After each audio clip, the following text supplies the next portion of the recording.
y a eu un remaniement ministériel et un candidat à gauche qui s'est déclaré. Donc dans une situation nouvelle, ces lundis vont continuer à prendre toute leur importance pour essayer d'atteindre l'objectif que nous rappellera Pierre Laurent. Alors nous avons parmi nous Pierre-Henri Gouvion, professeur au Muséum national d'histoire naturelle, à côté de Pierre Laurent. Dominique Méda, qui est philosophe et sociologue, et qui est une des initiatrices de l'appel pour les primaires. Nous avons Guillaume Balas, qui est député européen, si je ne me trompe pas, et animateur de la motion B du Parti Socialiste, OPS ou du PS, je ne sais pas comment on dit. Voilà, et nous aurons Florent Guéguen, directeur général de la Fédération nationale des associations d'accueil et de réinsertion sociale, une association qui réunit 870 organisations qui devrait nous rejoindre dans le débat. Je propose que tout de suite on commence. On en a pour 2 heures. Hein. C'est le format qu'on souhaite garder pour ces rencontres, pour terminer ensemble. Donc tout de suite, Pierre Laurent, un petit mot peut-être pour refixer le cadre de cette initiative. Et avec un petit mot personnel, j'ai entendu à plusieurs reprises dans la dernière période par votre bouche l'emploi des qualificatifs de situation grave et inédite. Donc si vous pouvez décliner votre invitation et répondre à cette question. En quoi c'est grave et inédit? Oui, mais quelques mots rapides pour redire le sens de mon invitation et de ces lundis. Donc c'est la 3e édition. On est un petit peu moins nombreux qu'aux 2 premiers. Bon, en même temps, il y a beaucoup de choses qui se cumulent. Et vendredi soir, parce que ça ne fait pas partie des lundis, mais on a fait ici une soirée aussi dans cette salle totalement remplie où j'ai dialogué avec Bernard Stiegler autour des enjeux de la révolution numérique.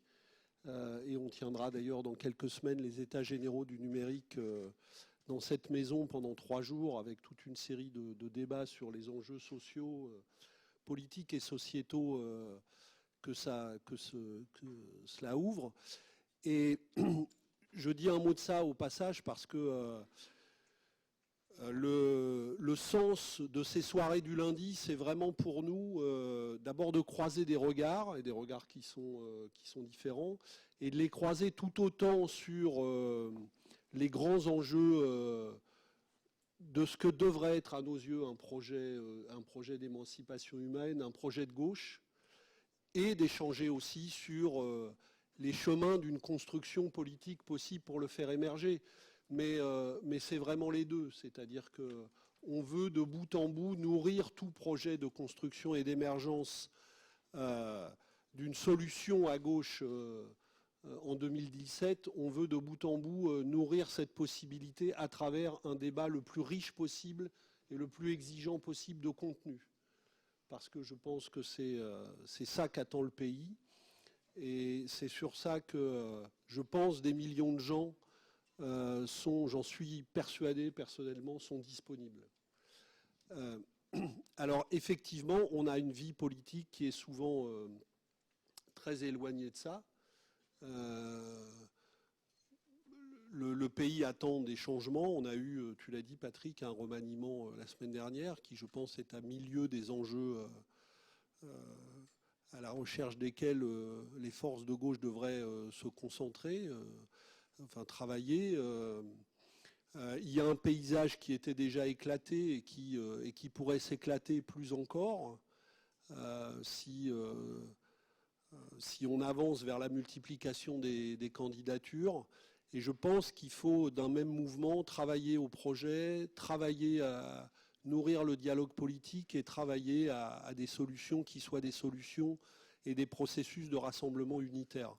C'est tout ça qui nous motive et je veux remercier ceux qui ont accepté d'être là ce soir, après ceux qui les ont précédés et ceux qui suivront, puisqu'on va continuer ces lundis probablement, tout le mois de février c'est sûr, mais probablement également tout au long du mois de mars, parce que voilà, il y a beaucoup d'appétit, de demandes et de demandes pour ça. Et pour conclure pour ne pas être long sur l'interpellation directe, oui, je pense que la situation elle est inquiétante parce que les urgences du pays sont très fortes, les urgences sociales, les urgences démocratiques du pays sont très fortes. Ça n'est pas seulement une question française, d'ailleurs, c'est une question européenne. Et qu'en même temps, la crise produit des effets de plus en plus brutaux, de plus en plus rapides et de plus en plus dévastateurs.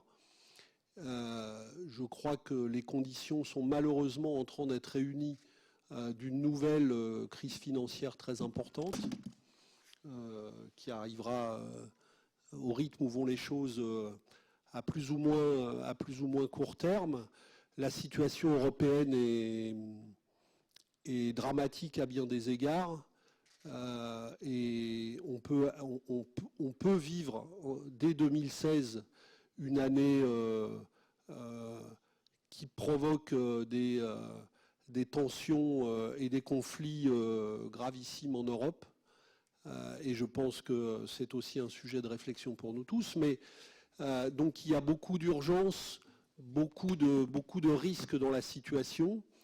Et aussi des risques politiques, parce que si le débat politique cherche à contourner ce qui se cherche dans les peuples de France et d'Europe pour imposer finalement de manière assez autoritaire la poursuite du cours actuel des politiques, on ira vers des fractures démocratiques dont les conséquences sont difficilement prévisibles. Donc je pense que nous devons être mobilisés pour empêcher ça et ouvrir d'autres chemins. Et en même temps que je dis cette gravité, si j'organise ces lundis, si je m'inscris et si j'appelle à s'inscrire dans les processus collectifs qui sont engagés pour tenter d'autres issues, c'est que je pense que des millions de gens demeurent disponibles pour d'autres constructions, que tout est fait pour les décourager, les diviser, mais que notre responsabilité est au contraire de permettre à ces forces de trouver le chemin de leur rassemblement avec leurs exigences. Et c'est le sens de cette initiative que nous allons continuer, que nous avons engagée il y a plus de 2 semaines maintenant et que nous allons continuer tout au long du mois de mars. Voilà. Bien, merci Pierre-Laurent. Alors, Florent Guéguen n'est pas arrivé. De toute façon, il nous rejoint quand il peut. Pierre-Henri Gouvion, vous êtes professeur donc au Muséum national d'histoire naturelle. Pourquoi avoir répondu favorablement à l'invitation et comment vous voyez les choses pour la construction d'une alternative à gauche et dans ce cadre-là aussi 2017, une échéance incontournable? Bon, écoutez, oui, je suis professeur au Muséum d'histoire naturelle et donc je suis dans le milieu scientifique, mais il y a quand même beaucoup de gens qui sont de gauche dans le milieu scientifique et j'en discute souvent avec eux et j'ai mes opinions personnelles, mais il y a énormément de choses que nous partageons dans ce milieu et actuellement, ce qui est partagé, c'est un immense désarroi. Je voudrais remercier Pierre-Laurent et vous tous d'organiser ces rencontres parce qu'effectivement, je pense que ça serait extraordinaire qu'on arrive à éviter le désastre annoncé de 2017 où on pourrait très bien imaginer que au premier tour, tout le monde vote utile pour un candidat qui lui semble être le seul respectable en face de celui qui n'est respectable pour personne ou de celle qui n'est respectable pour personne et que du coup, il ne se passe absolument rien. Et c'est le scénario, malheureusement, que je trouve le plus plausible actuellement. C'est vrai que la seule alternative, ça serait qu'arrive à se monter d'ici là une force vraiment à gauche qui permettrait d'éviter ça. Quand je dis vraiment à gauche, et quand je vous parle de désarroi, je vous parle de désarroi parce que à l'heure actuelle, nous avons été nombreux à voter pour un président qui nous a dit dans un discours à Roissy que son ennemi était la finance et qui a fait exactement le contraire de ce qu'il avait dit ensuite et qui, donc, pour moi et pour beaucoup d'entre nous, a décrédibilisé une certaine partie de la gauche. Je vais être très clair sur ce plan-là et je serais content d'en débattre avec d'autres gens ici qui peuvent être plus proches de lui. Non seulement Et oui, quand je dis plus proche, c'est que on sait bien qu'il y a des gens au PS qui ne sont pas tout à fait d'accord avec ce qui se passe au niveau du gouvernement, mais je ne vois pas beaucoup de votes contre à l'Assemblée nationale. Or, à un moment ou à un autre, il faut pouvoir dire qu'on est contre. Si on ne dit pas qu'on est contre, eh ben, c'est qu'on est pour. Et donc, aujourd'hui, je pense qu'il devient urgent que les forces de gauche puissent montrer leur désaccord avec des gens comme Hollande, Valls ou Macron, qui ne sont plus des gens de gauche, je le dis très clairement, et que beaucoup de gens comme moi considèrent comme n'étant plus des gens de gauche, et toute alliance avec eux est une manière, pour moi, de décrédibiliser la gauche. Donc sur ce plan-là, ça veut dire que si jamais on veut vraiment que se passe quelque chose d'autre que le désastre dont je parlais en 2017, il faudrait que ce soit fabriqué une force de gauche en rupture avec ce qui se passe actuellement au gouvernement. Et en rupture officielle, en rupture dite et en rupture affirmée. Du coup, ça complique un peu les choses et je ne veux pas être trop long maintenant. Je pense que c'est mieux qu'on ait un débat. Mais l'idée, par exemple, d'une primaire de gauche, et j'en parlais avec Dominique Méda tout à l'heure, dont je comprends très bien l'intérêt, si j'avais une primaire de gauche, rassemblait tous les gens qui se disent à gauche, même ceux qui mènent cette politique de droite, eh bien, je pense que cette primaire de gauche, elle serait ratée d'avance. Parce que vous comprenez bien qu'actuellement, je vois des gens qui étaient vraiment très très traditionnellement à gauche et qui sont absolument furieux. Si jamais le Front National arrivait un jour au pouvoir et passait des lois ou des changements de constitution comme ceux qui passent actuellement, on crierait tous au fascisme. Donc il faudrait quand même avoir un petit peu de lucidité sur ces questions-là. On ne peut pas à la fois prolonger un état d'urgence qui permette de mettre en tôle des activistes qui se battent contre Notre-Dame-des-Landes, proposer cette déchéance de nationalité, et puis voter tout ça. Et quand ceux qui ne votent pas, en venant pas, ce n'est pas une manière de s'opposer. Hein. C'est vrai qu'il n'y avait pas grand monde dans l'hémicycle, mais n'empêche, ça a été voté. Donc pour moi, effectivement, c'est la rupture par rapport à cette politique-là sera la seule qui peut refonder une gauche active. Et donc, évidemment, pour être en rupture avec, il ne faut pas être ensemble dans une primaire. Voilà. Et pour moi, c'est tout l'enjeu et toute la difficulté de ce qui reste à faire avant ces élections. Et je profite du fait que, n'étant jeune, je milite dans diverses associations ou fondations, mais je n'appartiens pas à un parti et j'ai une parole parfaitement libre et j'en profite donc pour vous dire ça. Je pense qu'aujourd'hui, de nombreuses personnes ont une forte attente vis-à-vis de la gauche et que cette attente, elle exige absolument une démarcation totale vis-à-vis de la politique actuelle. Voilà. Bien, ben merci. Merci, voilà qui a le mérite d'être clair. On vient de me dire que notre dernier invité est bloqué quelque part, arrivera dans une vingtaine de minutes, donc on va continuer sans lui. Dominique Méda, donc vous êtes philosophe et sociologue et une des initiatrices de l'appel aux primaires, donc un peu la même question. Pourquoi avoir répondu favorablement? Qu'est-ce que vous attendez d'un projet alternatif de gauche et un peu pourquoi cet appel aux primaires à vous? Merci. Alors merci à tous. Merci à Pierre-Laurent de l'invitation. Alors je partage beaucoup de choses qui ont été dites par Pierre-Henri sur la situation, sur l'impuissance, ce sentiment à la fois de dépossession, de désarroi et d'impuissance. C'est-à-dire on a l'impression vraiment qu'on va complètement dans le mur et qu'on ne voit pas très bien comment on pourrait arrêter ça.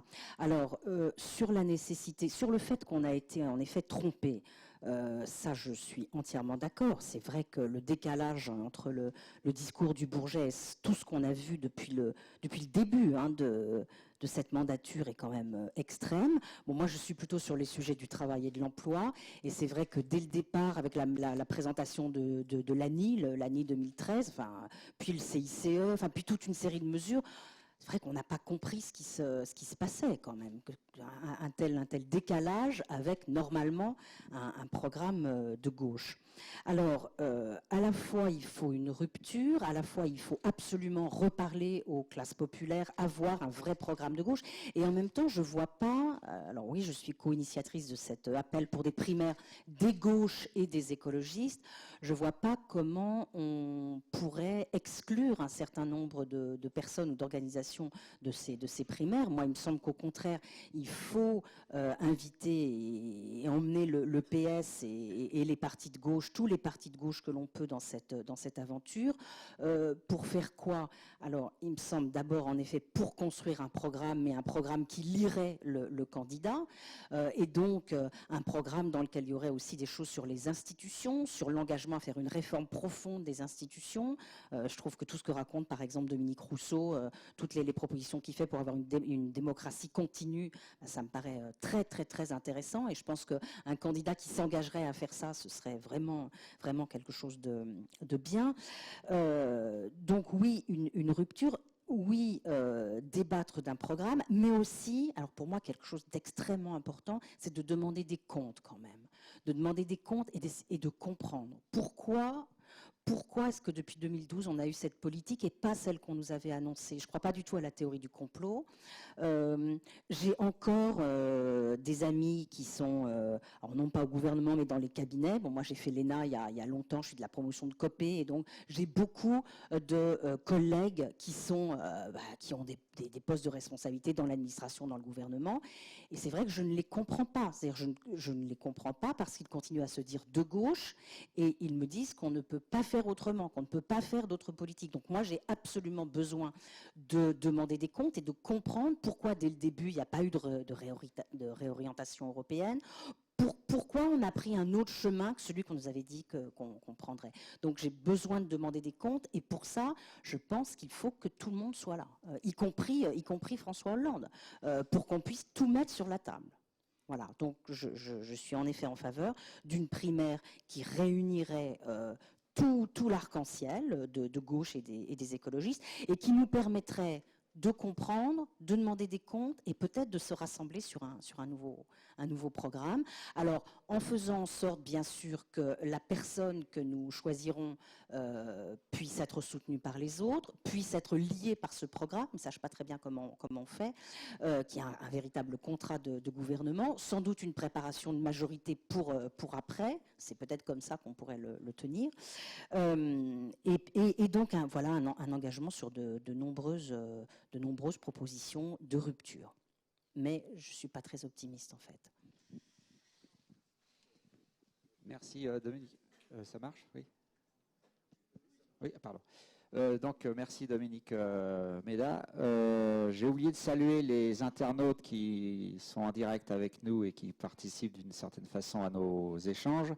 Et avant de passer la parole à Guillaume Balas, je voulais vous indiquer que vous pouvez faire parvenir les questions éventuelles que vous voudriez poser à nos intervenants ou des avis à non pas Patrick Coulon qui est marqué sur le papier, là c'était la dernière séance, Patrick Coulon c'est moi.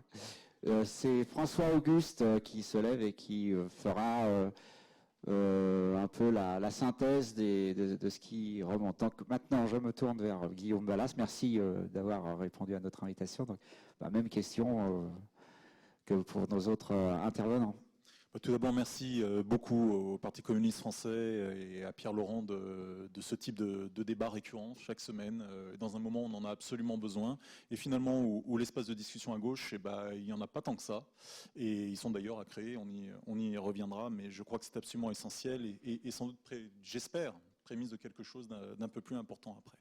Alors, si vous attendez que je défende la politique actuelle du gouvernement, je pourrais avoir ce courage, mais comme ça sera à l'inverse de tout ce que j'ai fait depuis 3 ans, c'est pas ce que je vais faire, parce que moi j'étais avec mes amis opposés à la non-renégociation du traité de stabilité budgétaire européen, et tout commence là, en réalité, puisqu'à partir du moment où les marges de manœuvre ont été abandonnées et que le rapport de force n'a pas été engagé au niveau européen, vous pouviez, de manière assez logique, comprendre que les seules marges qui existaient encore allaient être, entre guillemets, microéconomiques, et qu'on allait arriver vers l'ANI, ceux que nous avons combattus, nous, l'aile gauche du Parti socialiste, puis ensuite la question de la réforme des retraites, qu'il ne faut pas oublier, au passage, puis ensuite la question de la politique budgétaire de manière générale, et ce qui nous mène, après les attentats, à la question de l'état d'urgence et surtout de la déchéance de nationalité.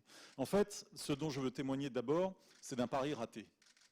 Le pari qu'on a eu, nous, l'aile gauche du Parti socialiste, ça a été de réorienter la politique du gouvernement. C'est-à-dire de croire qu'il y avait encore un lien entre le programme, ou le projet, appelons ça de manière plus large, qui avait été présenté aux concitoyens au moment des élections, le rapport de force qui permettait la victoire, et le fait que notamment si Jean-Luc Mélenchon n'avait pas appelé au deuxième tour, eh bien, implicitement au vote pour François Hollande, il n'y aurait pas eu cette élection-là, et que donc il y avait une certaine forme, j'allais dire, d'évidence matérielle que cette majorité attendait des signes. Et ça n'a pas été fait. Et si nous nous sommes trompés, c'est peut-être parce que nous n'avons pas analysé, nous, mais je crois que nous n'étions pas les seuls à ce moment-là. Les Verts se sont beaucoup posé de questions. Je crois penser aussi et pouvoir dire que les sénateurs et députés communistes se sont beaucoup interrogés sur comment agir. Et que si cette réorientation n'a pas eu lieu, malgré les sanctions électorales diverses et variées, c'est peut-être parce que notre analyse était un petit peu superficielle sur ce qui se passait. Alors après, moi, je n'ai que des hypothèses, mais je voudrais quand même les livrer. Je crois tout d'abord que la question de la concentration aujourd'hui et la capacité de mobilité du capital est devenue un des éléments absolument prégnants si on veut comprendre la dépossession des peuples et des politiques de leur propre pouvoir d'intervention. Ça, c'est quand même le premier élément, moi, qui me frappe en tant que député européen. C'est ce à quoi je me confronte de manière quand même constante et régulière. Alors, cet accroissement de pouvoir, par la création de véritables monopoles privés aujourd'hui, en termes mondiaux, fait que la politique apparaît après comme un théâtre, une illusion, et que les peuples déchirent l'illusion, déchirent le théâtre. Et qu'est-ce que redemandent en fait les peuples? Eh bien, c'est de reprendre la main sur leur propre histoire, et donc un désir, ce que j'appellerais moi, de souveraineté. Et le problème, c'est que ça peut se faire par divers biais, et qu'il y a des biais terribles. Biais identitaires, biais nationalistes, biais paradoxalement antidémocratiques, comme on peut le voir en Europe, je pense à la Hongrie ou à d'autres, mais toujours cette idée que, puisque aujourd'hui l'histoire nous dépossède, nous allons reprendre possession, et que les éléments de possession, c'est souvent d'abord l'identité. Et c'est ça ce qui fait problème, je crois, aujourd'hui, pour la gauche en général. Et tu as eu raison, je crois, Pierre, tout à l'heure, de parler de problèmes européens et pas simplement français. Et donc, qu'est-ce qui se passe? Eh bien, il y a un processus d'imitation pour moi. Ce processus d'imitation, il est double. C'est que les gouvernements démocratiques, y compris de gauche ou de gauche modérée qui sont élus, finalement regardent ce pouvoir aujourd'hui immense du capital privé, de sa capacité de mobilité et de chantage de manière constante, font le constat qu'ils n'y peuvent rien, en tout cas pensent ne pouvoir rien y faire, et donc commencent à mettre en place des politiques qui sont des politiques telles que je les définissais tout à l'heure. Et d'autre part, comme il y a cette demande, j'allais dire, un peu illusoire du spectaculaire du pouvoir, eh bien, il y a cet autoritarisme qui vient.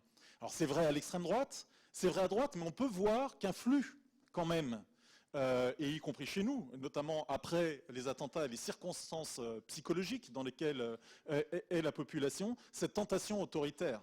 Et on peut se rappeler notamment comment, aux États-Unis, un courant néoconservateur n'est pas né à droite, hein, mais est né y compris à gauche et à dériver par la suite. Et donc, il faut y veiller. Face à ça, qu'est-ce qu'on peut faire? On peut se sentir très pessimiste au départ, en effet, et je crois qu'il faut avoir ce pessimisme de la raison. C'est très important et ne pas se mentir. C'est-à-dire que si nous mentons en disant que mais non, il n'y a pas de problème, il suffirait simplement d'avoir un bon candidat de gauche, on gagne les élections, puis après, il mettra évidemment en place une politique de gauche et tout ira bien dans le meilleur des mondes, je pense que c'est une illusion absolue, que ce n'est pas comme ça qu'il faut voir les choses. Donc il faut repartir, à mon avis, de quelles sont les forces que l'on peut mettre en face. Quel est le mouvement réel de l'histoire qui peut permettre justement de construire quelque chose. Je crois qu'il y a beaucoup. Il y a beaucoup en France tout d'abord, parce qu'il y a dans le champ traditionnel, j'allais dire, des activités humaines, que ce soit sur le plan associatif, syndical, quand même des forces qui résistent bien mieux qu'ailleurs. Et c'est quand même le cas encore, même si elles sont mal en point, même si elles souffrent, même si elles sont en difficulté. Deuxième point, il y a tout un nouveau champ d'investissement, on le voit très bien, des jeunes générations, mais pas que, qui sont ambigus.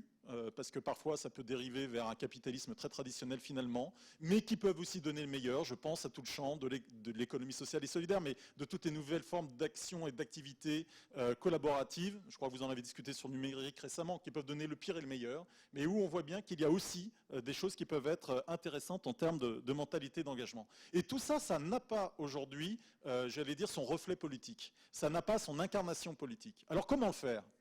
Le problème, c'est que donc il faut quand même redonner un minimum la main aux citoyens pour qu'ils puissent la prendre au maximum. Et le problème de cela, c'est que nos institutions ne le permettent pas. Disons-le franchement, on a la pire constitution européenne aujourd'hui, je ne parle pas de celle de 2005, je parle là maintenant de la pire constitution européenne en France, où nous élisons quelqu'un qui fait absolument ce qu'il veut pendant 5 ans, c'est la pure et stricte réalité, enfin ce qu'il veut. En tout cas, ce qu'il décide de pouvoir faire. Et donc, le vrai problème, c'est comment parler de démocratie dans ce champ-là, puisque nous n'avons que le moment de l'élection présidentielle, d'une certaine manière, pour pouvoir le faire d'un point de vue macro-politique, je dirais. Et c'est là où il n'y a pas de solution évidente. La primaire n'est pas une panacée, évidemment, et on en voit bien tout de suite les contradictions. Mais elle a un intérêt. Elle a un intérêt, la primaire, c'est qu'elle refait bouger les lignes. Et je crois que ça, c'est absolument fondamental. Elle permet que, déjà, c'est un appel, moi, je n'étais pas, dans l'appel au départ, etc. C'est un appel qui est venu d'intellectuels, de gens de la société civile, qui ont permis de renouer des liens et de renouer des discussions, et de poser les contradictions, notamment celles que vous posiez tout à l'heure. C'est-à-dire, peut-on accepter dans ce champ-là, oui ou non, qu'il y ait justement des gens qui incarnent les dérives que nous combattons. Moi, je pense qu'il faut avancer progressivement.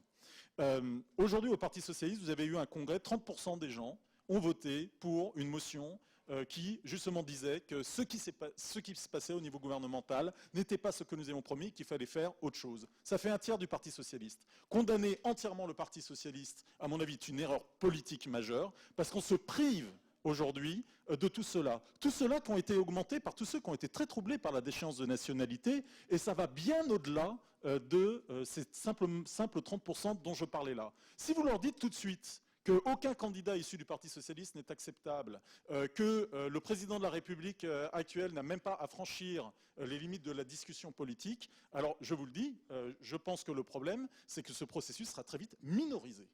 Minorisé, c'est-à-dire que très rapidement, ça deviendra la primaire de ceux qui ne veulent ni de Mélenchon, ni de Hollande, et je ne sais pas quelle chance ça retrouve exactement à ce moment-là. En revanche, si vous prenez les choses par un autre bout, qui est de l'ordre de la discussion, de la croyance aussi que plus on discute, c'est-à-dire ce qui a manqué fondamentalement pendant tout ce quinquennat, ce qui manque à peu près à tous les quinquennats d'ailleurs, ou tous les septennats, c'est-à-dire qu'on recrée de la démocratie, qu'on recrée du mouvement, qu'on recrée de la capacité programmatique, qu'on recrée la possibilité pour les citoyens de pouvoir produire et de pouvoir faire converger ces initiatives sur certains éléments absolument fondamentaux en termes programmatiques. Alors je pense qu'à partir de ce moment-là, vous créez les conditions de pouvoir battre cette orientation. Et ça, je crois que c'est extrêmement important. Faites attention, parce qu'il y a beaucoup de gens aujourd'hui à la droite du Parti socialiste qui considèrent que nous avons peur de les affronter. Que c'est ça la réalité. Et qu'ils pensent qu'ils sont en haut dans les sondages, et que donc de toute façon, nous n'aurons jamais le courage de les inclure dans un champ démocratique pour les battre. Et ça, je crois que c'est un sujet absolument fondamental pour nous, parce que je crois tout à l'inverse. Moi, je me souviens, en 2005, je votais non au traité, et on m'a expliqué pendant je ne sais pas combien de temps qu'il allait passer comme une lettre à la poste. À partir du moment où le débat démocratique a pris, les choses se sont complètement renversées. Regardez sur la déchéance de nationalité, 96% des gens sont pour ce qui est proposé par le gouvernement, etc. Et puis, qu'est-ce qui se passe? Au bout de quelques semaines, puisque nous n'avons même pas eu le temps d'en débattre, c'était en plein pendant les vacances, on s'est retrouvé avec des sondages qui indiquaient quoi?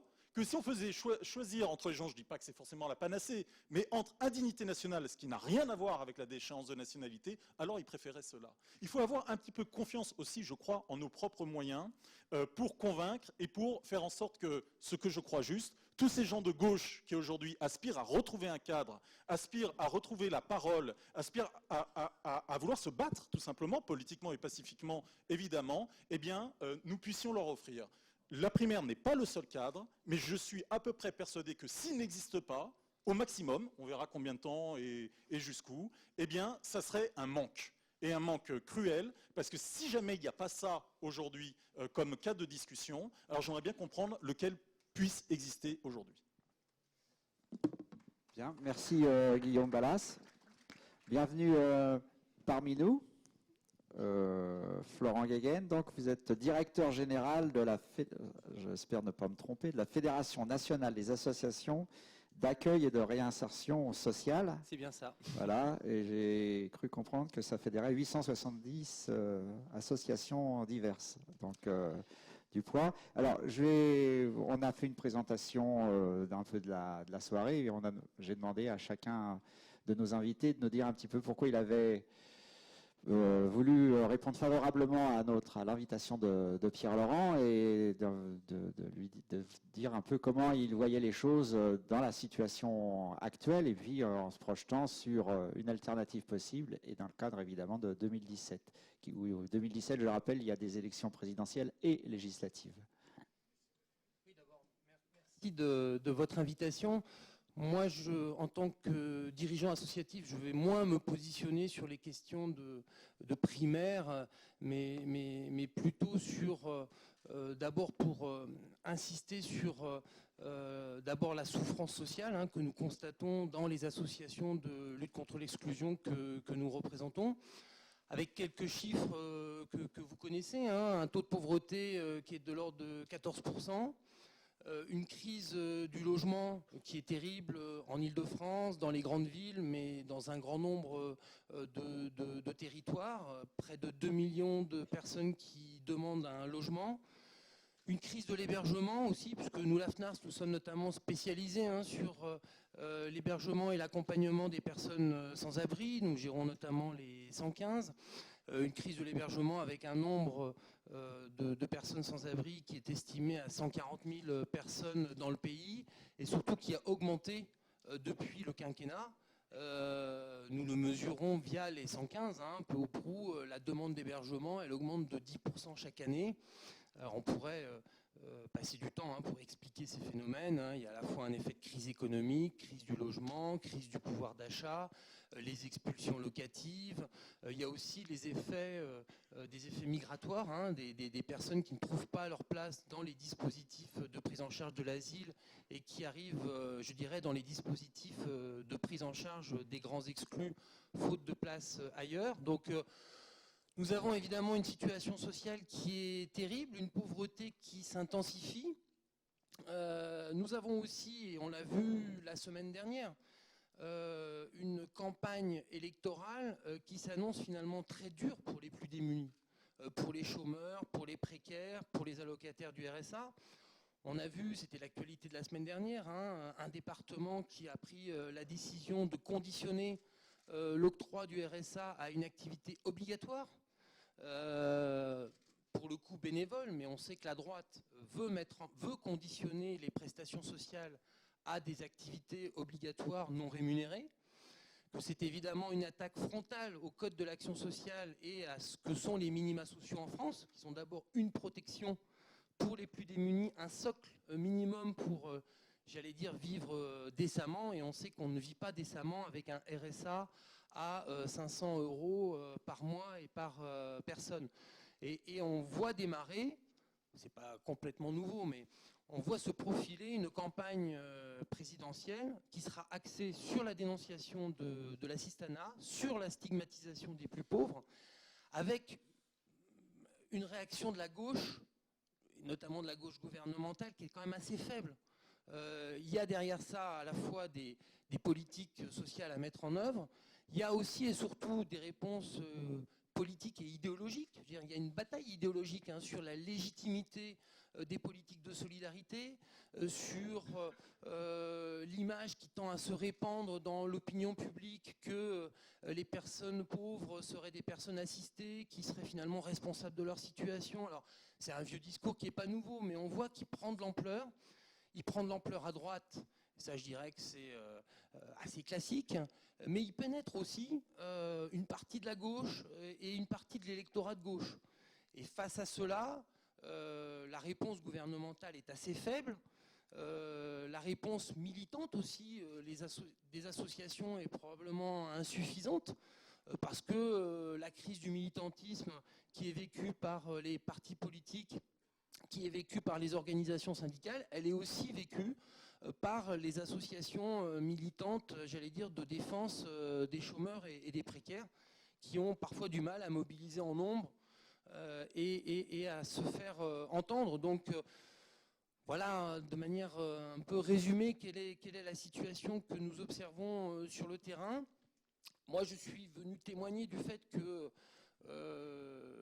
les associations de lutte contre l'exclusion et de défense des précaires attendent une réponse forte de la gauche sur ces problématiques, sur ces dérives, sur, je dirais, de stigmatisation des plus pauvres.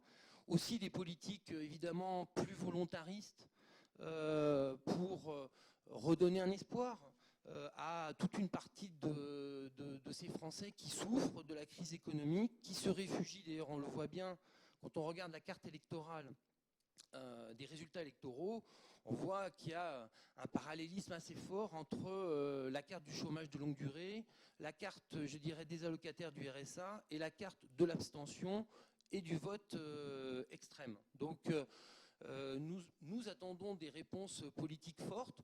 Nous attendons aussi, je dirais, des convergences plus fortes entre la gauche politique et partisane et la gauche associative, parce que là aussi, il y a...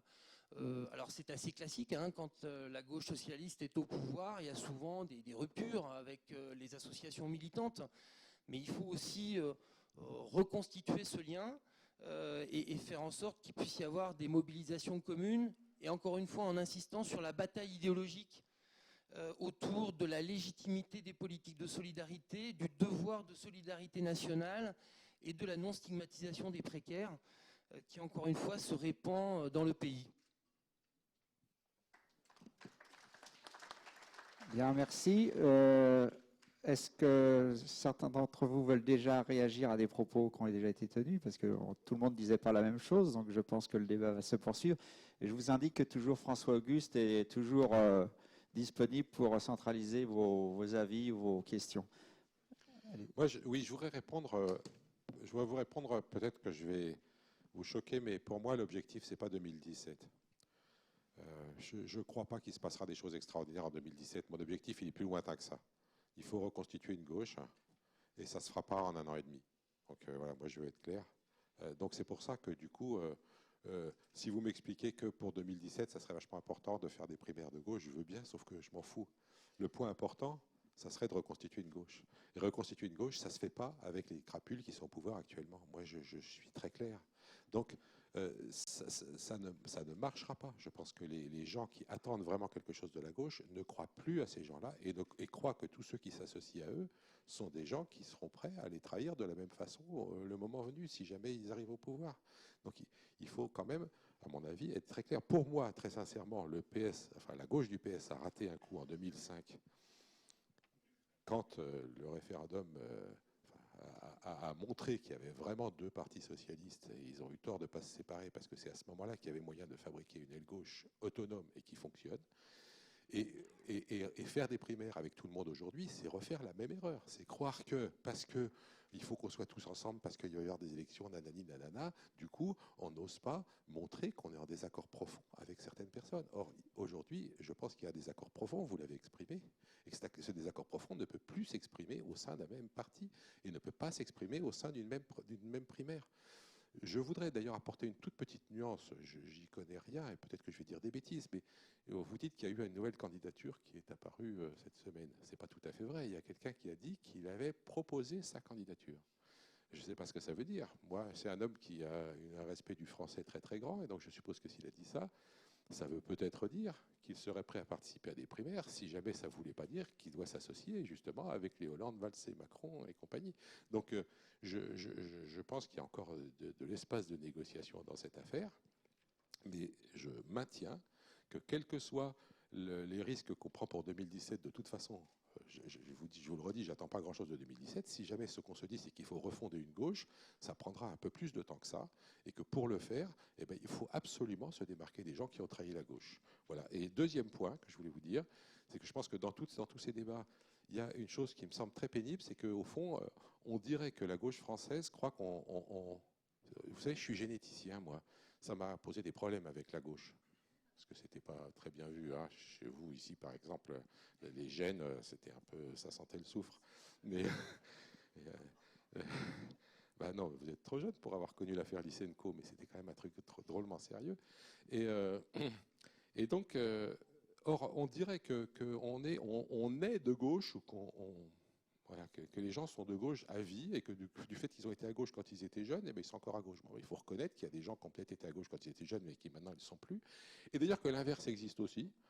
Je vais peut-être en choquer beaucoup dans cette salle, mais moi, il y a un type que je connais bien qui s'appelle Nicolas Hulot, et je voudrais vous dire que c'est un type qui, au début, travaillait avec TF1, etc., puis qui progressivement s'est rendu compte que les problèmes d'environnement et les problèmes sociaux, d'abord, c'était la même chose, et ensuite que c'était le capitalisme financier qui foutait la merde des deux côtés, et que je trouve très très pénible le fait que comme il n'a pas été de gauche dès le début, du coup, la gauche le considère comme un ennemi. Je pense que c'est super dangereux. Je pense qu'il faut, ce qu'il faut, c'est écouter ce que les gens pensent, c'est écouter quelles sont leurs priorités, et que c'est comme ça qu'on refondera une gauche. Il faudra prendre un peu de temps, mais je pense qu'il faudra du courage, parce que sur le coup, évidemment, il y a certaines décisions qui peuvent faire qu'un homme politique qui pourrait espérer être élu dans une association avec des gens dont il ne respecte pas les idées risque de ne pas être élu si jamais il n'est plus associé avec eux. Mais n'empêche que je pense que c'est comme ça qu'on arrivera à refonder une vraie gauche, et pas en continuant à tergiverser d'élection en élection pour pas trop perdre. Voilà. Dominique Méla. Oui, je voulais réagir aussi un tout petit peu d'abord sur ce qu'a dit Florent Guéguen, sur en effet le glissement idéologique incroyable quand même qu'on a vécu depuis une quinzaine d'années, là encore toujours sur travail, emploi, en effet RSA, etc. L'idée qui s'est complètement imposée que maintenant le chômage est volontaire.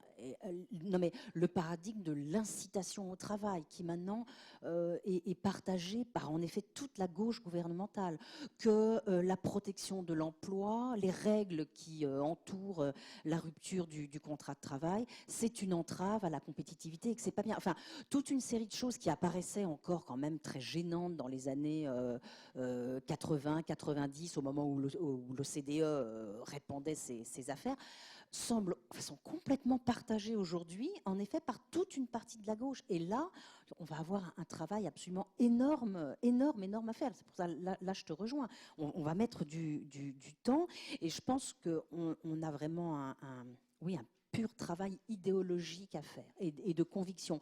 Mais nous, souvent, alors, avant, au Centre d'études de l'emploi, on faisait pas mal de recherches. On a fait des recherches sur la rupture conventionnelle, la protection de l'emploi, tout ça.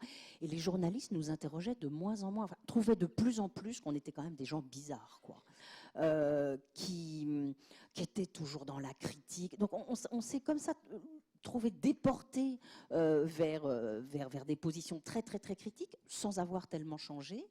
Donc voilà, là on va avoir beaucoup de travail. Maintenant, je rejoins aussi tout ce que mes camarades, tiens je vais vous appeler comme ça, mes camarades ont dit tout à l'heure, mais en même temps, il faut vraiment qu'on se demande comment on fera mieux. Parce que cette idée que les marchés sont dominants, moi, je me souviens en effet en 2012 qu'on entendait chez les socialistes, c'était les marchés vont nous taper. Si on ne fait pas cette réforme, les marchés vont nous taper. Donc quand même, comment on fait pour, stopper la dictature des marchés? Comment on fait au niveau européen pour reconstituer des alliances, pour faire une autre Europe? On est obligé quand même maintenant de dire ça. C'est-à-dire, si on fait un programme de gauche, il faut absolument qu'on explique aux gens pourquoi on va faire autrement et pourquoi cette fois-ci ça va marcher. Et là, je trouve quand même que les enjeux sont énormes, et moi, je ne vois pas toujours comment on peut faire. C'est-à-dire, est-ce qu'on est obligé de refaire les traités européens, ou est-ce qu'on peut ne pas respecter les critères de... Oui, d'accord, mais qui va suivre, qui va faire ça avec nous en Europe? Voilà, je crois qu'il faut dire très précisément comment on fera. Pierre, qui est aussi président du Parti de la gauche européenne. Oui, je vais dire un mot sur l'Europe, mais pas seulement. La première chose que je veux dire, c'est que je pense que c'est, et je vais dire un mot après du coup sur ça, je pense que c'est indispensable, avant de parler de la primaire ou de quoi que ce soit, de reparler et de réouvrir, c'est pour ça que je fais aussi ces soirées-là, de reparler du fond, parce qu'il faut parler des questions posées par Guillaume Balas ou d'autres. Pourquoi, sur quoi bute un gouvernement de gauche qui veut mener une politique de gauche, qu'il ait des gens à sa tête qui les trahissent ou des gens qui ne veulent pas le trahir, comme Alexis Tsipras en Grèce. Donc, et effectivement, il y a un sérieux problème qu'il faut discuter, sur lequel on a besoin ensemble de se réapproprier des objectifs de programme et de lutte pour récupérer du pouvoir. Parce qu'aujourd'hui, une des choses qui s'est passée aussi, c'est que les lieux dits de pouvoir ont été vidés de leur pouvoir. Alors, y compris par exemple le Parlement aujourd'hui, tu l'as dit Guillaume, ça fait partie des gros problèmes institutionnels.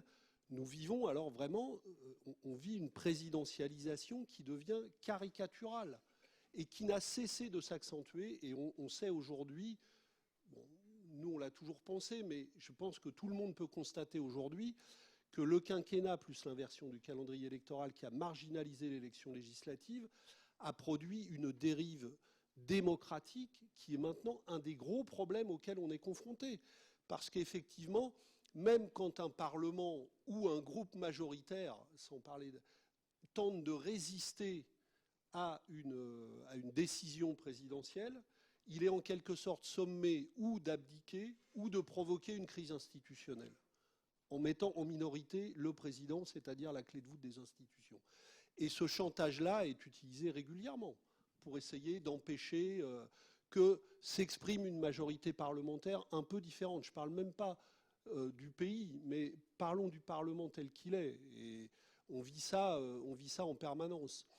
Donc, il y a un problème de respect, effectivement, il y a un problème lourd de respect de la souveraineté. Alors, il faut réfléchir comment ça s'exprime, mais il y a un problème qui est maintenant crucial.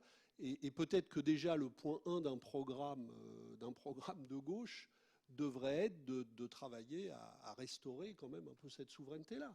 Parce qu'elle est bafouée tous les jours dans le pays comme elle est bafouée en Europe. Et il y a tout un tas de réformes qui sont... Enfin, maintenant, on appelle tout réforme. Réforme, c'est un mot progressiste, théoriquement. Bon, on baptise réforme nous-mêmes tout un tas de mesures qui sont des mesures de régression démocratique ou sociale, mais qui visent tout simplement à faire reculer les pouvoirs citoyens ou les pouvoirs des salariés dans les entreprises. Et aujourd'hui, par exemple, contester un plan de licenciement économique à cause de l'ANI ou d'autres mesures, c'est beaucoup plus difficile qu'avant, alors même qu'il faudrait faire exactement l'inverse, puisque le pouvoir économique s'est déséquilibré de manière considérable au profit de l'actionnariat et c'est hyper concentré. Il faudrait renforcer les pouvoirs des salariés. On fait exactement l'inverse. Donc on déséquilibre encore le rapport de force. Et on sait qu'aujourd'hui, un plan de licenciement qui pouvait être contesté et discuté, aujourd'hui, il est bouclé en 3 mois avec les procédures actuelles, sans possibilité de construire tout ça. Et après, on dit il y a de la violence sociale parce que des gens désespérés au bout du rouleau emploient des modes d'action qui sont parfois, on peut dire, discutables. Mais on sait très bien qu'on essaye... En vérité, on inverse la réalité de la violence sociale parce qu'elle est considérable à l'égard du monde du travail. Et on l'a dit, les ruptures conventionnelles, Dominique Méda en disait un mot, on sait que les ruptures conventionnelles, elles sont assez peu conventionnelles au sens de la convention entre l'employeur et le salarié dans 80% des cas, et qu'elles sont contraintes et subies. Le travail à temps partiel dans les entreprises, c'est le même débat sur le travail du dimanche. On sait qu'il y a quand même une grande différence entre le chantage à l'emploi et la libre discussion entre des salariés et leurs employeurs sur les conditions de travail. Donc, restaurer la souveraineté, ça serait par exemple faire des choses nouvelles dans la situation dans laquelle on est sur les droits des salariés. C'est un sujet qu'a totalement occulté le gouvernement de gauche. Donc moi, je pense que ces questions-là sont des questions qui sont très, très, très importantes. Sur l'Europe, un mot.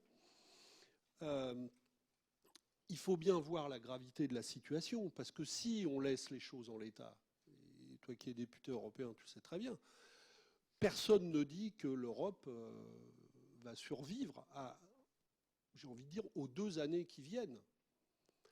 Parce qu'aujourd'hui, l'Europe est en train d'éclater sur la question des migrants de la pire des manières.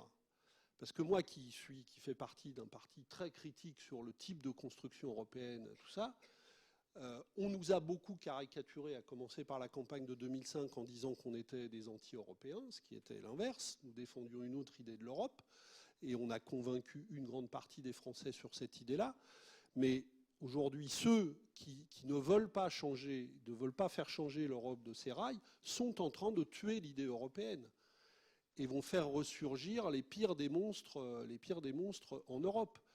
Et on nous donne des leçons à nous d'être des anti-européens, mais la Commission européenne s'apprête à valider l'accord que lui propose Cameron, qui est un accord de dumping social puissance 10 par rapport à la directive des travailleurs détachés, un accord honteux puisqu'il rétablit en fait une situation d'absence de droits sociaux pour les migrants. Peut-être qu'après, avec ça, d'ailleurs, il ouvrira un peu plus les frontières pour en prendre certains, pour les faire travailler dans les pires conditions. Donc, et c'est eux qui nous disent, vous êtes des anti-européens. Donc le combat européen est un combat, effectivement, qu'on a besoin de revaloriser. Mais ça, il faut dire une chose aux Français. Et ça, pour moi, ça doit faire partie du débat politique et de ce que devrait avoir. C'est que nous sommes obligés de réouvrir un débat européen. Et un président de la France, quel qu'il soit, doit réouvrir le débat européen et fédérer toutes les forces disponibles en Europe pour poser avec lui ces questions-là. Les Français, mais pas seulement les Français. Et on aurait dû le faire en 2005, on aurait dû le faire au moment de la ratification du traité budgétaire, on aurait dû le faire à propos de la Grèce. Et il y a on devrait le faire en ce moment parce qu'il va y avoir le même type de bras de fer avec le Portugal, peut-être avec l'Espagne demain. Donc on a mis l'occasion de le faire. Et on est dans ce truc complètement aberrant où Valls va, parce qu'on nous dit que ce n'est pas possible de l'ouvrir, mais qu'est-ce qu'est en train de faire Valls en allant critiquer Merkel? Sauf qu'il le fait sur le pire des terrains. Il va critiquer Merkel parce qu'elle a été trop loin pour dire qu'il fallait accueillir les migrants et qu'il y en a maintenant 1 million en Allemagne et que c'est insupportable. Voilà ce que fait Manuel Valls. Mais qu'on ne nous dise pas que ça n'est pas possible. Le débat européen, il est ouvert tous les jours en ce moment. Qu'on ne nous dise pas qu'il n'est pas ouvert et qu'il y a un dogme. Le débat européen est ouvert tous les jours et on est en train de défaire l'Europe pour réinstaller les frontières, pour ne pas accueillir les migrants. Et on fait un accord avec la Turquie en leur filant 3 milliards et en taisant tout ce que fait d'horrible le Erdogan pour lui dire vous gardez un peu plus de migrants. Donc le débat européen, il est ouvert tous les jours. Il faut faire sauter ce tabou qui consiste à dire nous ne pouvons pas faire un certain nombre de choses parce qu'il y a l'Europe. C'est un argument qu'on entend tout le temps. Dès qu'on veut poser une question au Parlement, on nous dit est-ce que c'est euro-compatible pour savoir si on peut le voter ou pas. Il faut faire sauter ce tabou-là parce que si nous ne réouvrons pas le débat européen, oui, il n'y aura plus d'Europe, mais de la pire des manières. Et je pense qu'il faut changer la nature du débat sur ces questions. Et moi, je me rappelle une discussion, je vais raconter une anecdote, en tête-à-tête, longue, avec Bernard Cazeneuve, quelques semaines avant la ratification du traité budgétaire, où il avait souhaité qu'on ait cette discussion, il était ministre des Affaires européennes, et on a eu cette discussion-là. C'est-à-dire, moi je lui ai dit, si vous ratifiez le traité, vous renforcez le rapport de force, tout ça, et le débat européen en faveur des Allemands et de ceux qui veulent maintenir ça, et le débat, vous allez le clore avant même de pouvoir l'ouvrir. Il m'a dit non, si on fait ça, on va se faire taper par les marchés, et donc on va faire ça, mais t'inquiète pas, on continuera à mener le débat européen. Mais non, on n'a rien mené du tout. Et ensuite, tout s'est enchaîné. Donc, il n'y a pas de politique de gauche qui ne soit capable d'ouvrir le débat européen, pas en France, et là on a parfois nous-mêmes un débat dans le Front de gauche, à l'échelle européenne. Moi je pense que la France doit ouvrir le débat dans l'Europe. Elle ne doit pas dire je m'en vais, elle doit prendre la tête d'un front qui réouvre le débat européen. Et ça serait ce que pourrait faire, je pense, la France de manière utile. Et contrairement à ce qu'on nous dit, je le disais déjà avant que Tsipras arrive, je pense qu'elle trouverait des alliés en Europe, contrairement à ce qu'on nous dit, parce qu'il y a des forces immenses qui existent pour contester ça, et elle en trouverait d'autant plus aujourd'hui qu'elle en trouverait au gouvernement de la Grèce, au gouvernement du Portugal, et peut-être demain, même si l'affaire est compliquée et que je ne suis pas sûr qu'ils ne retournent pas aux élections, et peut-être en Espagne, et peut-être en Irlande, après les élections législatives qui vont avoir lieu dans quelques semaines. Donc nous ne sommes pas dans une situation fermée, c'est faux de le dire, et je pense qu'il faut s'expliquer sur cette question-là et mettre cette question au cœur d'un projet. Moi, alors sur la primaire, pour finir là-dessus, la contradiction que vous exprimez les uns et les autres sur la manière de ça, c'est pas la contradiction ici et entre des gens qui veulent faire la primaire. Pour moi, c'est la contradiction actuellement des gens de gauche. Les gens de gauche sont traversés par cette contradiction. Et je pense que c'est pour ça que moi j'ai ouvert la porte à ce processus en disant, dès que je l'ai fait, ce n'est pas notre culture, parce que nous avons toujours été hostiles à tout ce qui nourrirait la présidentialisation du régime, qui est une plaie démocratique. Bon. Mais parce que moi je pense qu'aujourd'hui, voilà comment moi je me pose la question et comment nous essayons d'y réfléchir, c'est que je pense que le risque devant lequel on est pour 2017, et je suis d'accord avec l'idée que tout ne se joue pas en 2017, mais ce qui va se jouer en 2017 va beaucoup compter pour la suite. Moi, je parle beaucoup avec mes amis du Nord-Pas-de-Calais, de Picardie et en PACA, de ce qui vient de se passer. Il faut quand même voir aussi les conséquences que ça a, parce que ce n'est pas seulement au moment même où ça se passe le problème, c'est après. Parce qu'il faut bien voir que la disparition d'un candidat de gauche qui porterait nos idées au deuxième tour de l'élection présidentielle, d'abord nous mettrait tous devant une question. Qu'est-ce qu'on fait face au risque d'élection de Marine Le Pen? Je ne sais pas si vous voyez le cauchemar. Je ne sais pas qui sera en face à ce moment-là. Mais on risque d'être devant une question redoutable. Bon. Et la réponse à cette question, quelle qu'elle soit, elle fera beaucoup de dégâts, durablement.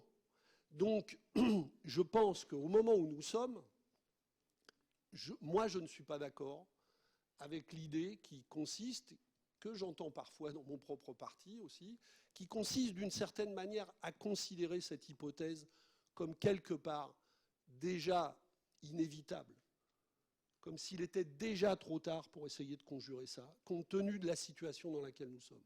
Moi, je pense que nous n'avons pas le droit d'accepter cette hypothèse au moment où nous sommes. Je ne sais pas si nous aurons la force de conjurer ce danger-là. Mais au moment où nous sommes, nous avons le devoir d'essayer de conjurer ce danger-là. Et si rien ne bouge dans le paysage, c'est-à-dire si tout le monde y va, toutes choses égales par ailleurs, c'est ce qui va se passer. Donc moi, je pense que nous devons faire bouger cette situation et faire bouger le paysage politique tel qu'on est en train de l'organiser à notre place. Et bien sûr que moi, je l'ai dit, je suis pour un processus collectif. Et je l'ai redit à propos de la déclaration de candidature de Jean-Luc Mélenchon. Moi, je dis à Jean-Luc, reste dans un processus collectif. Parce que sinon, nous allons tous ensemble dans ce danger-là. Et alors, évidemment, ça nous met devant la situation qu'il y a des gens qui, par rapport à ce qu'on appelle le périmètre de la primaire, n'ont pas aujourd'hui la même opinion. Mais moi, je préfère que tous ensemble, ici et dans d'autres endroits, cette question soit discutée, que les gens de gauche discutent de ça entre eux, les gens qui veulent une issue positive à cette situation, cherchent des solutions ensemble. Et la question des grands engagements, du programme, de la plateforme, de ce qui pourrait... des questions qui doivent être au cœur, est centrale pour ça. Parce que si on déblaye ensemble le terrain sur ça, on va voir justement ce qui domine et ce qui ne domine pas. Qui peut penser que si on fait un débat, un processus collectif, on ne va pas discuter de la question européenne dont on vient de discuter, on va dire la seule chose possible, c'est ce qu'on nous dit depuis 5 ans. Mais bien sûr que non, ce n'est pas l'idée qui dominera. Et sur beaucoup d'autres questions. Donc moi, je pense effectivement que ce processus peut produire plus que son point d'arrivée, s'il se déclenche réellement. Et aujourd'hui, moi, je n'ai pas envie de me positionner pour ou contre tel périmètre, parce que moi, aujourd'hui, je vais vous dire comment je vois les choses. Aujourd'hui, il n'y en a pas de primaire. Aujourd'hui, il y a des gens qui ont lancé un appel à une primaire parce qu'ils veulent réouvrir ce débat-là, et il y a beaucoup de gens qui s'occupent qu'elle n'ait pas lieu. Ça, c'est sûr. À commencer, parce qu'on me parle, moi, je pense que pour le moment, François Hollande s'occupe beaucoup que la primaire n'ait pas lieu. Pas qu'elle ait lieu avec lui, qu'elle n'ait pas lieu. D'ailleurs, s'il avait voulu qu'elle existe, il vient de parler dans le Poste jeudi soir, il l'aurait dit, c'est pas du tout ce qu'il a dit. Il a décliné une logique présidentielle ultra classique qui donne une fois de plus au président de la République la clé du temps. Donc c'est l'inverse, c'est-à-dire que Donc, je ne sais, bien sûr, je vois toutes les contradictions d'un tel processus, tous les choses qui peuvent être critiquées.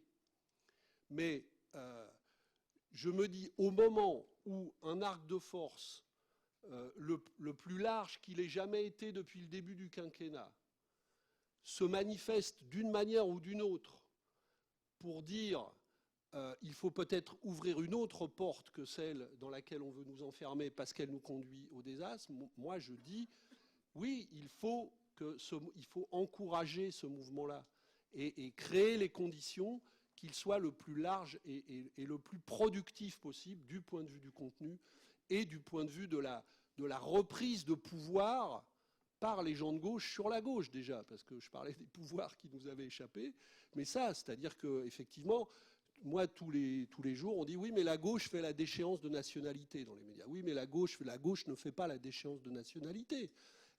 Les gens de gauche sont massivement contre la déchéance de nationalité. Et il y a 117, pas 20 députés du Front de gauche. 15, on est même pas, on est 10, même 10 plus 5 ultramarins, 15. Il y a 117 députés de gauche qui n'ont pas voté la déchéance de nationalité. Et si on ajoute ceux qui sont abstenus, il y a plus de gens de gauche qui n'ont pas voté la déchéance de nationalité que de gens qui l'ont voté au Parlement. Donc la gauche n'est pas en train de faire la déchéance de nationalité. La gauche ne dit pas c'est formidable de donner 40 milliards. Il y a une équipe gouvernementale qui continue à tracer sa route sur cette voie-là, mais il faut que nous reprenions du pouvoir pour dire qu'il y a autre chose. Donc je pense qu'on est dans ce moment-là, moi. Donc le problème, c'est pas de dire bah, moi je suis pour ou contre. Est-ce qu'on prend des initiatives communes pour qu'il y ait du débat de contenu, pour qu'un processus avance qui nous permette de reprendre du pouvoir sur ce qui va se passer, ou alors on assiste spectateurs au désastre annoncé, et moi je pense que ça n'est pas raisonnable dans la situation dans laquelle on est. Mais tout en étant convaincu, alors là, comme vous, que c'est le début d'une reconstruction, parce qu'on voit bien qu'il y a aussi des dégâts politiques, idéologiques, il y a des dégâts dans la défiance politique que tout ça a créé qui sont terribles.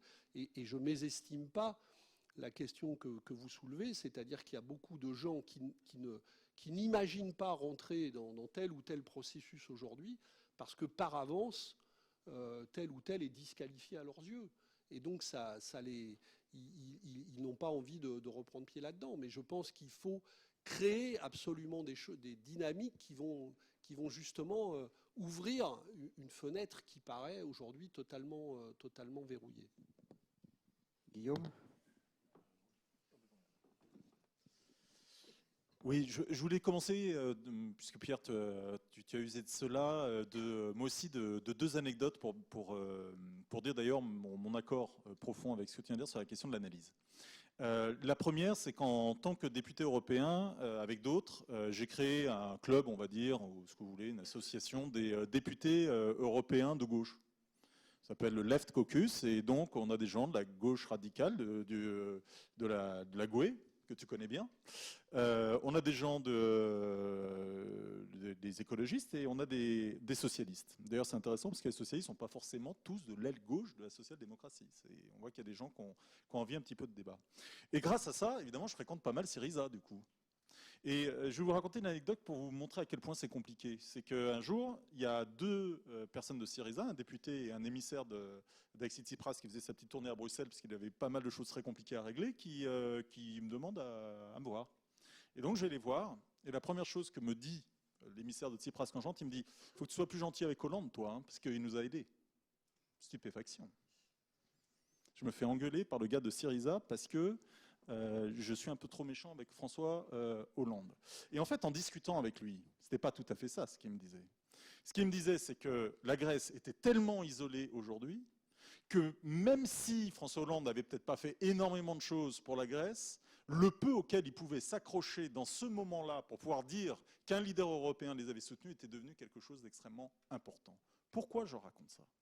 C'est pour dire qu'aujourd'hui, on voit bien que la situation de l'Europe est telle, comme tu l'as défini, dans cette espèce de délitement où tout se renverse et où les plus pro-européens d'hier sont devenus les acteurs de la défaite même du projet européen, que l'on voit bien que la reformulation d'un nouveau projet passe en effet par la recherche de nouveaux alliés. Et comme tu le disais, et ça j'en suis absolument convaincu, c'est possible. Mais il va falloir avoir les idées larges.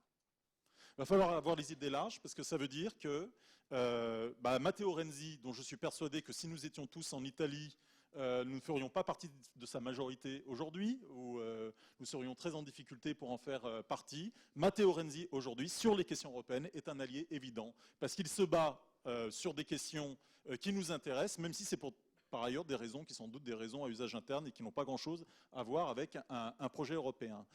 Alexis Tsipras s'est battu, par exemple, pour la coalition au Portugal. Il a joué un rôle actif pour qu'il y ait cette coalition au Portugal et que la gauche, ensemble, les socialistes et les communistes grecs, les communistes portugais, je ne sais pas si vous connaissez un peu l'histoire au Portugal de qu'est-ce que ça veut dire, mais puissent trouver quand même un minimum d'accord politique. Bon, donc il y a Alexis Tsipras.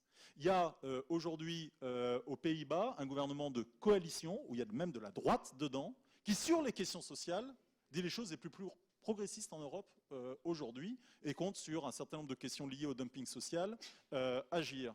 Il y a l'Irlande, tu en parlais, il y a la Belgique évidemment, il va falloir aller vite avant que ça tourne. L'Espagne, sans doute, je crois quand même, que ce soit maintenant ou dans 2 mois. Bref, il y a aujourd'hui les moyens pour cela. Qu'est-ce qui manque ? Et c'est là où on arrive au nœud du problème. Tous vous disent, ce qui manque, c'est que la France agisse. Et c'est que notamment François Hollande, président, que ça vous plaise ou non, étiqueté ainsi de gauche au niveau européen, agisse et fasse une proposition politique. Et le sujet, on y revient donc, est bien la question institutionnelle. C'est-à-dire qu'on voit bien que nous, on peut s'agiter avec nos petits bras, on peut faire ce qu'on veut. Merkel est en difficulté en Allemagne aujourd'hui, on peut trouver ça assez, triste, parce que c'est sur la seule question qui aurait pu nous intéresser chez elle, c'est-à-dire ce qu'elle dit sur les réfugiés, mais enfin quand même elle est en difficulté parce que c'est un pays démocratique où son parti aujourd'hui n'est pas content d'elle. Nous, en France, même au Parti Socialiste, quand on vote au Bureau National des choses qui sont des choses qui devraient contraindre, le président de la République ou le gouvernement n'en a absolument rien à faire. Donc c'est pour ça que j'en viens à la question maintenant de la primaire. Encore une fois, pour moi, la primaire n'est qu'un des éléments de ce qui doit se créer. Si on était tous focalisés et qu'on fétichisait la primaire, à mon avis, nous ferions une grande erreur parce qu'il y a trop d'inconnus pour savoir si ça va réussir ou pas. Mais en tout cas, il y a un élément qui est absolument fondamental, c'est que je crois qu'il y a au moins une base et qui pourrait peut-être éclaircir après les débats qu'il y aurait entre les diverses sensibilités qui voudraient participer ou pas à cette primaire, c'est sur la question de la réforme démocratique du pays, puisque c'est la règle du jeu de base. Et moi je pense, et moi je suis prêt à travailler à que sur la question notamment de la réforme démocratique, de la déprésidentialisation, du passage, pourquoi pas, à une autre constitution, ou en tout cas à la certitude qu'un certain nombre de règles du jeu sont modifiées, cela puisse être inscrit comme étant une certaine forme de préalable à la discussion dans la primaire. Pourquoi je dis ça ? Pas pour exclure ou pour trier, mais parce que je pense que c'est la condition absolument nécessaire de sa propre crédibilité. Parce que comment croire autrement que ne va pas se reproduire ce qui s'est déjà produit ? Et donc, aux autres de répondre. Est-ce qu'on peut vraiment aujourd'hui penser qu'on va changer les institutions si on pratique déjà à plein les institutions pour l'élection présidentielle? Je n'y crois pas. Comment peut-on dire qu'on va changer les institutions de la Ve République si déjà, dès le départ, on refuse absolument tout cadre où celle-ci serait, oui, légèrement ébranlée, mais ébranlée quand même? Comment peut-on signifier que la personnalisation de la vie politique est aujourd'hui un des problèmes majeurs auxquels nous sommes confrontés et dire que la dépersonnalisation passe préalablement par la personnalisation sur tel ou tel et qu'on ne peut pas faire autrement? Je le dis très franchement, c'est vrai de François Hollande, c'est vrai de Manuel Valls, c'est sans doute un peu vrai aussi pour moi de Jean-Luc Mélenchon, pour moi. C'est-à-dire qu'il y a une contradiction dans les termes. Et c'est pour ça que je pense qu'on ne peut pas attendre post-2017. Je le dis très franchement. Si Jean-Luc Mélenchon se présente là à l'élection présidentielle, et puis se présente François Hollande ou un autre, Manuel Valls ou je ne sais qui, et on en reste là, à cette stase-là, qu'est-ce que ça change pour l'après-2017 ? Moi, je vais vous dire, sans doute la gauche échouera. Bon, elle va perdre l'élection. Et celui qui sera derrière en position de force, parce que je vois bien ce qui est en train de se passer, je vais vous dire, je ne suis pas sûr que ce sera Jean-Luc Mélenchon. Et je pense que dans l'électorat de gauche, il y a un tel trouble aujourd'hui, une telle trouille également, et aussi une telle défaite idéologique de notre part, défaite culturelle, que ceux qui ramasseront la mise risquent de porter les discours les plus autoritaires et ceux que Florent dénonçait tout à l'heure sur la question notamment du rapport à ceux qui sont les plus fragiles dans la société, les plus précaires, les plus pauvres. Et attention, parce que moi je le vois dans l'électorat socialiste, ça. Et pas un électorat socialiste, tous bourgeois qui habitent les beaux quartiers. Mais un électorat socialiste y compris, de gens de petite classe moyenne, etc., qui commencent à écouter des voix qui sont des voix de plus en plus dangereuses. Et c'est pour ça que si on ne leur offre pas un cadre tout de suite, qui soit un cadre radicalement contraire à cette évolution, et qui soit un cadre d'expression citoyenne, de démocratie, de recroire qu'on peut renouer un contrat démocratique entre nous, où la question de la pratique du pouvoir se pose, alors je pense qu'on n'arrivera à rien. Si c'est simplement par le biais de candidatures comme ça, ex nihilo, à la présidentielle, on peut avoir tous les discours qu'on veut, mais enfin, ce qui compte quand même à un moment, c'est ce qu'on fait et pas forcément ce qu'on dit. Nous ne faisons qu'alimenter ce qui nous dessert, nous, la gauche, de manière absolument permanente. Donc c'est pour ça que je crois qu'il faut maintenant proposer large et qu'il faut dire sur la question de la primaire que ce n'est pas qu'une primaire de désignation. C'est aussi une primaire de débat, et donc il faut l'organiser, et que c'est une primaire de débat sur le fond, pas sur tout, parce qu'il faut laisser aussi de la liberté, évidemment, après, à la discussion entre les candidats, mais qu'il y ait un cadre global, qui soit un cadre global, au moins sur les analyses, que nous puissions les confronter. Je pense que c'est un impératif, mais on n'a pas beaucoup de temps. Je le dis, il faut presque un rétroplanning. Et je crois d'ailleurs que ce rétroplanning, c'est un des éléments aussi de pression et de tension par rapport à tout le champ politique. Il faut dire clairement maintenant, voilà, à tel moment, on aura défini ce que seront les principes de la primaire, à tel moment, on aura défini comment on est candidat à cette primaire, et à tel moment, elle se déroulera, et de telle manière. Ça demande un engagement qui est évidemment l'engagement individuel, mais on le sait bien, ça demande aussi un engagement collectif, des citoyens, mais aussi des organisations. Franchement, ça serait pas mal. Je peux ajouter un tout petit mot là-dessus. Alors, Dominique, ensuite une réaction et après on passera aux questions de la salle. Oui, sur l'organisation, c'est vrai qu'il y a deux choses. Il y a l'organisation matérielle des primaires, qui est quand même une énorme question, hein. Et il y a la question de l'encadrement ou l'organisation des débats. Et alors nous, ce qu'on avait l'intention de faire, ce qu'on a commencé à faire, c'est un certain nombre de débats en France. Mais je crois que ce qu'on pourrait faire de plus utile, c'est en effet d'indiquer les thématiques sur lesquelles les candidats devront absolument discuter et absolument se positionner, obligés en quelque sorte à se prononcer sur les alternatives possible et ouvrir le champ de la façon la plus large possible. Florent ? Oui, un petit mot. Moi, je vais continuer, entre guillemets, à me placer sous l'angle des victimes de la crise dans ce débat. Et moi, ce qui m'intéresse dans le processus des primaires et dans l'idée, finalement, d'une élaboration collective par le bas d'un programme de gauche, c'est finalement le processus de type Podemos. Alors, c'est pas la même chose que ce qui est proposé, mais je pense qu'il faut intégrer dans ces réflexions la nécessité absolue d'organiser une forme de représentation des 10 millions de personnes en France qui sont victimes de la pauvreté sous différentes manières, chômage, exclusion, problèmes de santé, etc., qui sont complètement coupés de la sphère politique et démocratique, qui considèrent qu'ils ne sont plus représentés que par personne. Parfois même, ils considèrent qu'ils ne sont plus représentés que par le Front National, et que cette question, elle se pose particulièrement à la gauche, et aussi particulièrement au Parti communiste français, ou en tout cas au Front de gauche.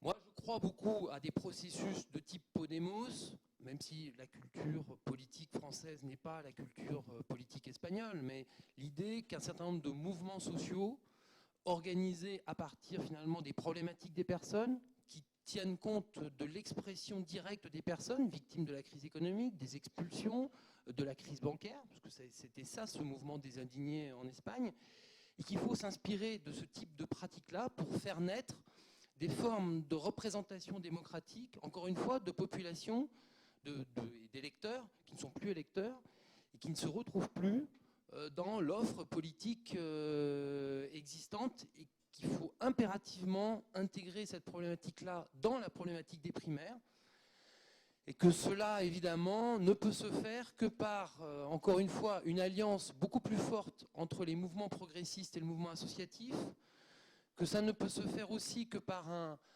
une attention particulière dans le discours politique, pour avoir un discours compréhensible à tous, un discours qui laisse aussi une liberté d'expression aux personnes qui vivent la crise économique, sans vouloir nécessairement les représenter, et qu'il faut encore une fois repartir de la base des problèmes des personnes au quotidien, et que c'est comme ça, de mon point de vue, qu'on reconstruit une gauche de mouvement.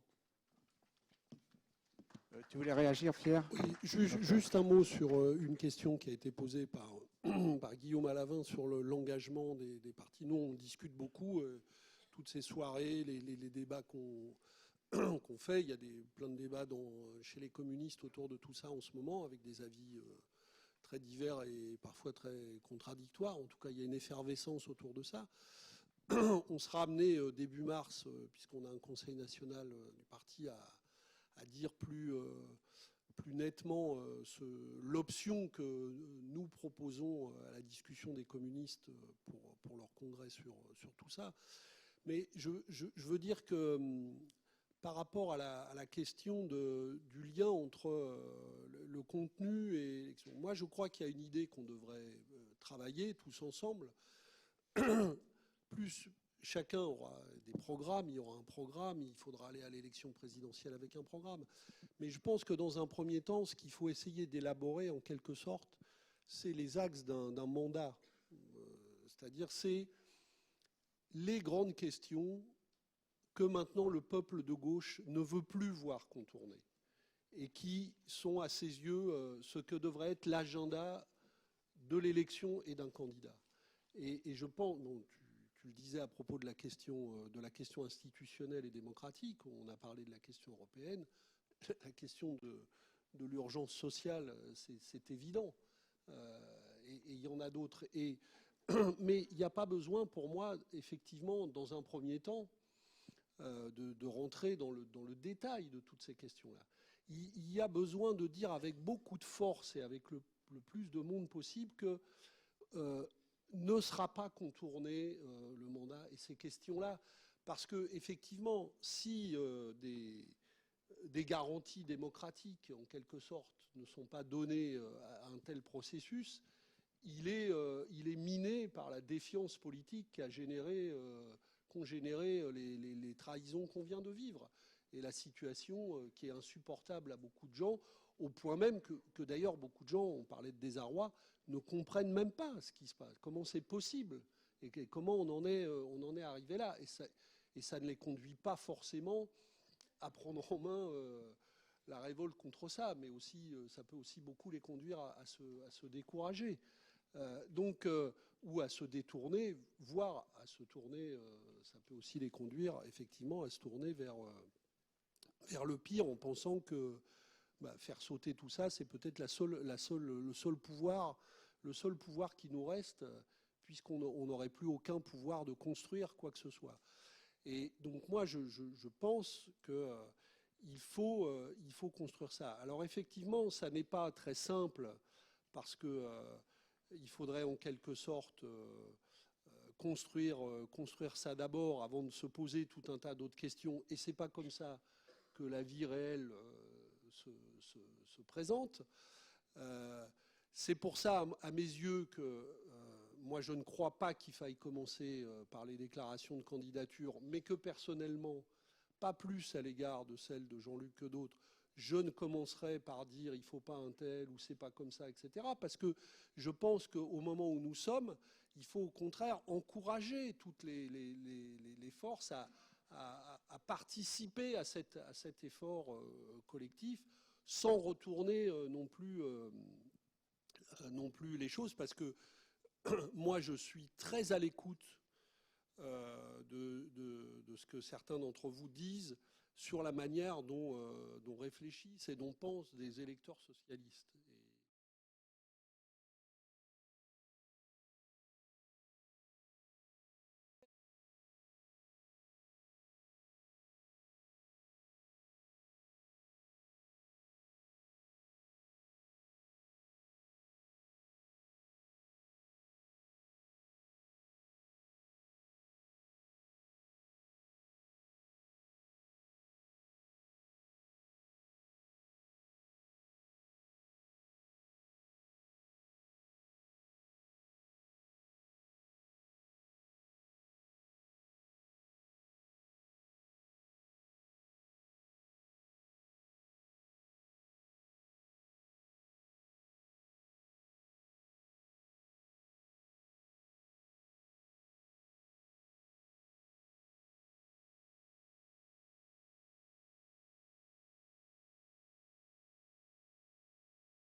C'est-à-dire que la gauche arrive à se redorer un peu grâce à tout ça, à ce qu'elle passe, et qu'après, alors là, la déception numéro 2, là, ce coup-là, je donne Marine Le Pen très très bien placée.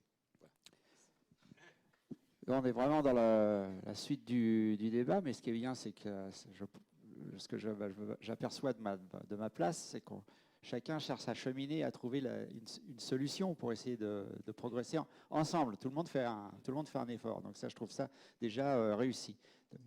La manière dont on peut contraindre la personne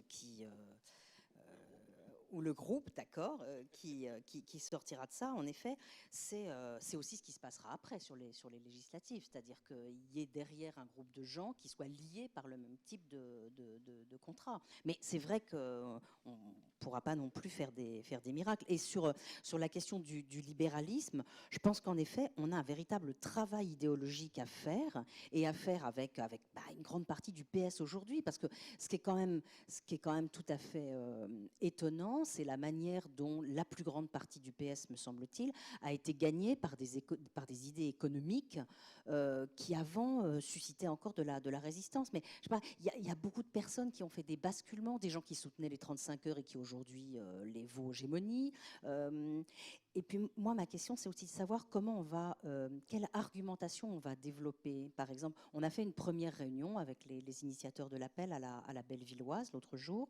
Il y avait beaucoup de gens qui ont participé, mais certains qui disaient qu'il faudrait faire attention de ne pas de ne pas remettre dans le débat de vieilles idées. Et c'est vrai que moi, ce qui me vient à l'esprit, c'est de demander au candidat qui sera notre candidat de ramener la question de la réduction du temps de travail, qui me semble absolument essentielle, de ramener la question du code du travail, qui est vraiment la dernière chose à démanteler, mais qu'au contraire, il faudrait renforcer. Bref, c'est des idées qui peuvent sembler en effet assez vieillottes, quoi. Des idées de service public, de défense de la sécurité sociale, etc. Mais là, on a en effet un travail de raccommodage à faire contre à la fois les idées libérales, mais aussi contre toute une partie de notre technocratie, de nos experts de nos économistes aussi, qui ont été complètement gagnés par ça. Et c'est vrai que ces rencontres et ces débats avec des citoyens, alors tu disais un groupe de citoyens, oui, je pense que c'est très important aussi. On nous a fait la critique en effet de renforcer la présidentialisation. Je pense que le boulot qu'on a à faire maintenant dans les mois qui viennent, c'est, comme vous l'avez dit, de travailler par le bas, de construire les choses avec les citoyens, on dit avec les victimes de la crise, avec les associations. Et alors, moi, j'irais bien jusqu'à l'idée portée par Coutreau, Geneviève Azam, d'un véritable tirage au sort, c'est-à-dire on prend une douzaine de personnes qui porteraient ce programme et puis à la fin, on tire au sort pour savoir celui qui ira la porter. Moi, ça m'irait très bien. Je ne sais pas si la France y est vraiment prête. Je ne crois pas. Hein. Mais en effet, je crois que ça serait une excellente idée. Guillaume ? Il y a un point qui m'apparaît fondamental sur est-ce que le libéralisme a gagné, notamment en termes idéologiques. Vieille question parce que moi j'ai 43 ans, je me suis engagé à 17 ans et c'était donc dans les années 90 et depuis ce temps-là on n'arrête pas de me dire que le libéralisme a gagné dans les têtes. Et je crois qu'en fait il y a un renversement à opérer qui est assez compliqué, c'est qu'on renvoie l'idée qu'aujourd'hui, avoir des idées qui ne sont pas libérales est utopique et qu'être libéral est réaliste. Et je crois qu'en fait, c'est rigoureusement l'inverse. C'est-à-dire que si on est un petit peu rationnel par rapport à la crise écologique, la démographie, la question de la raréfaction des ressources qui est en cours, la question de la libre concurrence pour l'appropriation privée des moyens de production et de leur distribution est une absurdité. C'est-à-dire que ça détruit l'humanité. Et qu'il y a donc un renversement, j'allais dire, quasi de paradigme à faire pour démontrer au contraire, mais ça commence à travers la notion de bien commun, à travers un certain nombre de notions, que justement le hors-marché est aujourd'hui la solution. Ça ne veut pas dire l'abolir complètement, là on peut avoir des différences entre nous, hein. Je reste un social-démocrate montain, mais néanmoins, je pense qu'il y a là une voie à creuser pour démontrer de manière rationnelle comment aujourd'hui eh bien, nous, on peut renverser les choses. C'est très intéressant sur la question écologique. Il y a même des recherches universitaires qui sont faites aujourd'hui pour démontrer que l'être humain est incapable d'avoir de la raison sur la question écologique, car s'il en avait, eh bien, il ne ferait pas ce qu'il fait. Et donc, il se plonge dans l'illusion. L'illusion, c'est que grâce au progrès technologique, on va réussir à passer à côté des problèmes, etc., etc. Regardez Emmanuel Macron. C'est très intéressant ce qu'il fait sur les banlieues. Et je demande qu'on le remarque. Parce que lui, il fait une promesse. C'est une illusion pour moi. Mais c'est une promesse. Il dit, tout ce qui est protection collective, c'est mort. Mais en revanche, moi, je vais vous donner la possibilité d'avoir un boulot. Hein, vous savez, c'est comme dans le 5e élément, le gars qui fait le taxi, le héros là, et on lui dit, t'es viré, c'est pas grave, dans 5 minutes, je peux retrouver un autre job. Il sera toujours aussi mal payé, mais il aura toujours cet accès-là. Et c'est ça la promesse aujourd'hui libérale qui est une illusion, qui est profondément idéologique et culturelle. Et donc, je pense que nous, il faut qu'on arrive à renverser ça et à démontrer qu'au contraire, la raison, c'est-à-dire la capacité à regarder le réel tel qu'il est et non pas tel que nous le rêvons, c'est justement la sortie progressive du libéralisme, voire pas progressive pour certains, sur certains sujets. Et de là, je boucle avec la question du paradoxe dans lequel nous sommes, c'est que c'est la Ve République, et donc quand on parle de prendre le pouvoir, il faut parler des présidentielles. Quand on parle des présidentielles, qu'on veut les ouvrir, ça mène à l'idée des primaires, et on nous dit, bah oui, mais vous allez renforcer le problème auquel vous voulez répondre. C'est ça, hein, aujourd'hui, le paradoxe dans lequel on est. C'est pour ça que comme il n'y a pas de solution à ce paradoxe, il n'y en a pas. C'est-à-dire, moi, je ne sais pas aujourd'hui répondre à quelqu'un qui me dit cela. Je ne sais pas dire, ah bah vous avez totalement tort et je vais vous le démontrer. Je ne peux pas y répondre. Je ne peux répondre que par une chose, c'est que, il n'y a que par contamination justement du processus lui-même qu'on peut, à mon avis, commencer à faire changer les mentalités et à faire en sorte que les exigences soient plus grandes. Et que deux, ça peut peut-être provoquer quelque chose qui nous a manqué, dont on n'a pas parlé du tout, c'est que le rapport de force par rapport au mouvement social et à l'existence du mouvement social. Ce dont nous avons le plus souffert ces dernières années, c'est l'impossibilité d'un mouvement social, et je ne lui jette pas la pierre, il y a plein de raisons qui l'expliquent aujourd'hui, mais donc qui n'a en aucun cas obligé l'exécutif à bouger. Et on sait que dans d'autres périodes historiques, ça avait été absolument crucial pour faire passer un certain nombre d'éléments. Je crois fondamentalement que s'il n'y a pas un petit point de départ où on redit aux gens que c'est possible, comment voulez-vous que les salariés, les précaires, les chômeurs s'organisent ? Si nous-mêmes, militants, parce que là nous sommes quand même beaucoup entre militants, nous ne nous disons pas c'est possible et nous ne nous organisons pas pour faire en sorte que ça soit possible, comment redonner l'espoir à tous ceux qui, dans leur tête, ont considéré que l'aventure était finie, qu'il fallait se replier sur la sphère personnelle ou aller voter Front National. Donc je crois qu'il y a là quelque chose qui est de l'ordre, oui, de la croyance. Pour le coup, je ne sais pas si je crois au fait que François Hollande pourra dire moi président une deuxième fois, mais en tout cas ce qui était absolument essentiel, c'est à nous, aujourd'hui, par nos pratiques mêmes, de recréer un modèle qui fasse exemple, et par cet exemple, justement, décontamine la Ve République ou la République de sa personnalisation pour permettre à la souveraineté populaire de se réintroduire. Parce que si jamais nous-mêmes, nous ne le faisons pas et nous pratiquons comme les autres, alors on est bien sûr du résultat, c'est que ça sera comme avant. Laurent ? Peut-être un petit mot pour répondre à la question qui était posée sur pourquoi pas un statut social pour les jeunes en formation. Mais j'ai envie de dire qu'il faut aller au-delà. C'est-à-dire que nous, on voit dans les associations de lutte contre l'exclusion une paupérisation très forte de la tranche d'âge 18-25 ans, pour faire court. Pour des raisons qui sont connues, c'est à la fois le chômage de masse, la disparition des emplois type intérim, contrat court, etc., qui touchent d'abord cette population-là. Il y a la problématique des décrocheurs qui alimentent ce flux de pauvreté, et il y a, ce qu'on oublie souvent, un système de protection sociale en France qui exclut très largement les moins de 25 ans. C'est d'ailleurs une particularité, j'allais dire, négative de la France, qui se gausse souvent, à raison d'ailleurs, d'un système de protection pertinent. Il ne l'est pas pour les moins de 25 ans, parce que je rappelle que les moins de 25 ans, notamment, sont privés du RSA, qui ne l'aurait pas ouvert, alors que les associations, nous demandons depuis longtemps que le RSA, qui est la protection de base, qui devrait être ouverte à tout le monde, le soit pour les jeunes dès 18 ans. Et là-dessus, la politique gouvernementale a été assez faible. Il y avait une priorité donné à la jeunesse dans le programme de François Hollande. Je ne veux pas dire que rien n'a été fait. Les emplois d'avenir, c'est plutôt bien. Il y a un dispositif qui s'appelle la garantie jeune, qui est assez intéressant, qui mixte un accompagnement, une formation avec une allocation. Le problème, c'est qu'on estime qu'il y a environ 500 000 jeunes en grande difficulté, c'est-à-dire sans formation et sans ressources, et que la garantie jeune, c'est 40 000 mesures, quoi. Voilà, donc il faut passer au braquet supérieur et donner à la jeunesse, notamment à la jeunesse en situation de précarité, celle qui est finalement martyrisée par la crise économique, une priorité qu'elle n'a pas aujourd'hui. Alors, merci. On s'approche tout doucement de la conclusion de notre soirée. Il y a eu référence tout à l'heure au fait que les questions ou les propositions concrètes étaient versées au processus en cours. J'indique que pour les gens que ça intéresse, tout le monde j'imagine, vous pouvez revoir les rencontres qui ont déjà eu lieu précédemment parce que les discussions ne sont pas tout à fait les mêmes. Et par exemple, nous parlions tout à l'heure de la force du mouvement social. C'est venu très très fort. Alors, est-ce que c'était la présence de Bernard Thibault qui a contribué à cette tonalité de la rencontre? Mais vous pouvez aussi, on peut, dans ce processus qu'on veut commun, vous enrichir d'idées qui sont venues, particulièrement les défis internationaux qui étaient devant nous.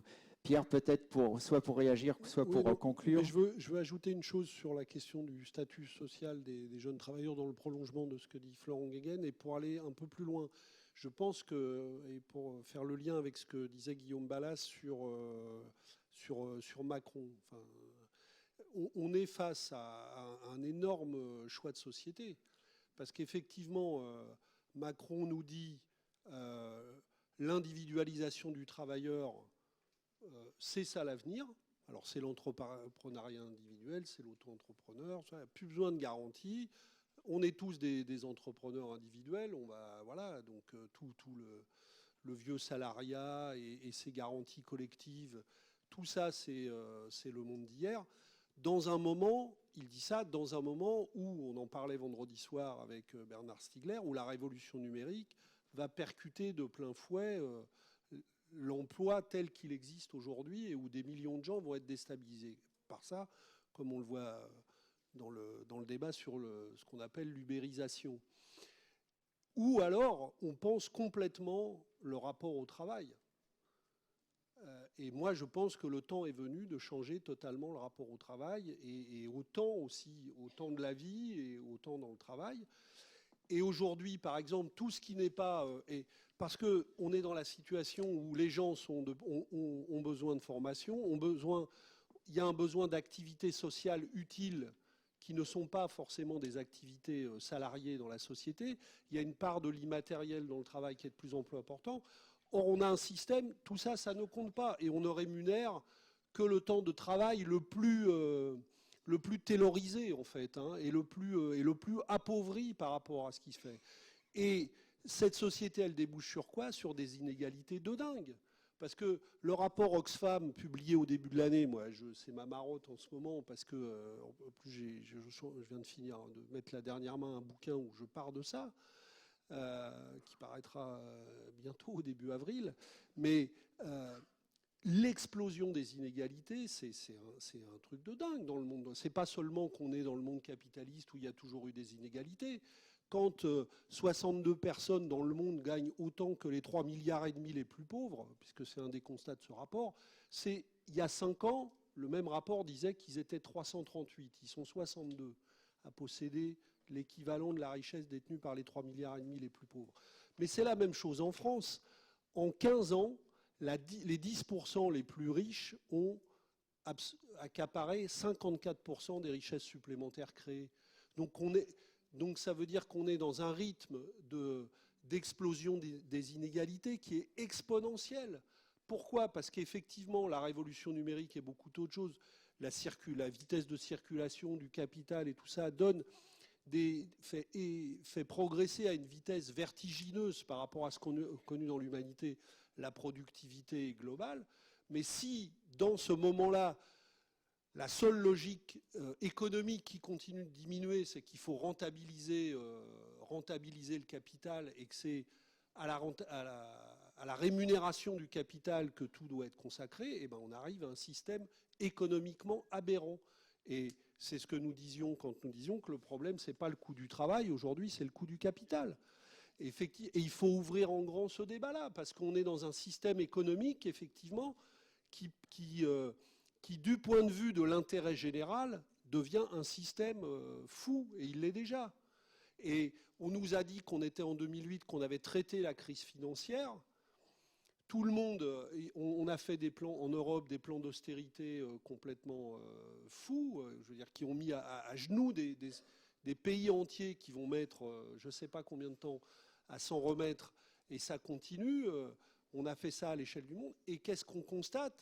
C'est que tout le monde en ce moment parle, et malheureusement c'est la réalité, que nous nous dirigeons à plus ou moins court terme, entre 2017 et 2019, disent en tout cas les économistes du Parti communiste, mais il y a beaucoup d'autres constats qui vont dans le même genre, vers un krach financier d'une ampleur sans comparaison avec celui qu'on a vécu. Parce qu'en vérité, on a reproduit les mêmes logiques d'accumulation financière sans toucher. Donc ça, c'est des choix qui vont devenir majeurs. Et effectivement, alors on parle de la jeunesse, mais dans la société, il faut penser autrement ça. Et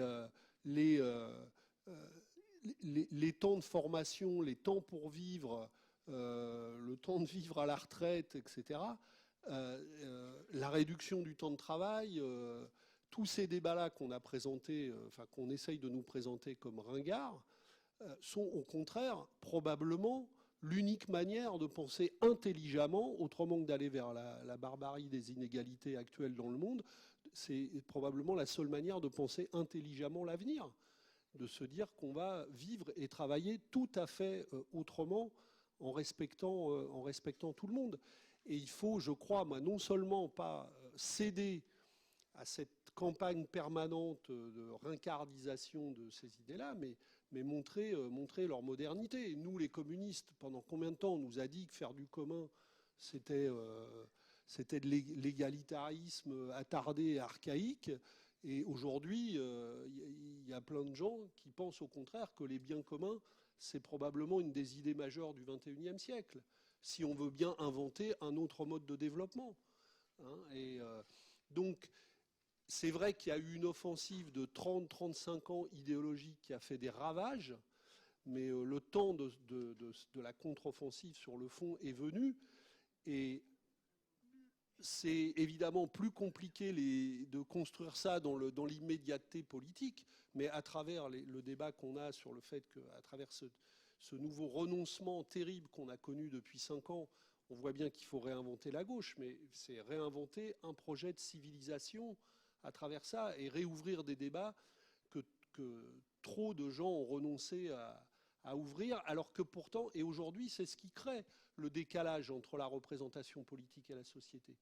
Parce que la société, elle, moi je constate tous les jours, et c'est ce qui me donne confiance, c'est que quand je vais au-devant de la société, des gens qui pensent autrement et qui essayent à leur manière, dans leur travail, dans leur vie sociale, de penser leur activité et l'activité humaine autrement qu'à travers cette normalisation aveugle et sans avenir, il y en a énormément. Et ces forces-là ne se sentent plus représentées. Donc on a besoin de reconstruire une gauche qui soit à la hauteur de ce que ces gens sont pensés. Et effectivement, comme vous le disiez Florian, cette gauche doit être différente. Et la question de la représentation politique, c'est devenu une question centrale. Parce que ces forces-là, que ce soit les intellectuels, c'est vrai pour les travailleurs sans formation, mais tout le monde a été, vous le disiez tout à l'heure, a été marginalisé dans la représentation politique actuelle. Et ce qui fait que la vraie gauche, on va dire la gauche sociale et politique, qui continue d'exister forcément dans ce pays, a l'impression de ne plus l'être par ceux qui parlent au nom de la gauche, mais donc il faut qu'on reconstruise. Et par exemple, bon, tout le monde parle de la présidentielle, mais dans les législatives, il faudrait non seulement se poser des questions de redonner de l'importance à cette élection, parce que finalement, les gens l'ont oublié, mais c'est là qu'on vote les lois, et donc peut-être qu'on pourrait voter autre chose que ce qu'on nous a imposé, mais il faut aussi penser les problèmes de la représentation. On a une assemblée parlementaire qui ne représente pas le pays. Moi, j'en parle en étant parlementaire, mais il y a plein de forces qui sont exclues. Et c'est ce qui permet à Manuel Valls de dire ce truc incroyable à l'adresse du monde intellectuel. Et expliquer, c'est commencer à excuser, quoi. Je veux dire, ce qui est du point de vue de la gauche, c'est la négation de tout ce qu'on a essayé de construire depuis la Révolution française, enfin, et bien avant d'ailleurs. L'humanité a toujours essayé de se penser pour comprendre et pour avancer. Mais aussi parce que justement la représentation politique a mis progressivement, et nous on est concernés aussi comme parti, des forces sociales qu'il faut remettre au centre du débat politique. Bien. Je voudrais encore remercier tous nos invités d'avoir répondu favorablement à l'invitation de Pierre Laurent. Vous voyez que la prochaine aura lieu lundi prochain, les lundis de la gauche, la semaine prochaine, donc lundi 22 février, avec Yannick Jadot, qui est député européen, Europe Écologie Les Verts, animateur de l'appel pour les primaires à gauche, Meriem Derkaoui, maire d'Aubervilliers, Marie Desplechin, écrivaine, et Philippe Torreton, acteur. Et déjà le 7 mars, vous pouvez mettre sur votre agenda que seront présents avec nous Thomas Piketty, économiste, Julie Morel, syndicaliste à Air France, et Claire Hédon, présidente d'ATD Carmonde. Merci à vous.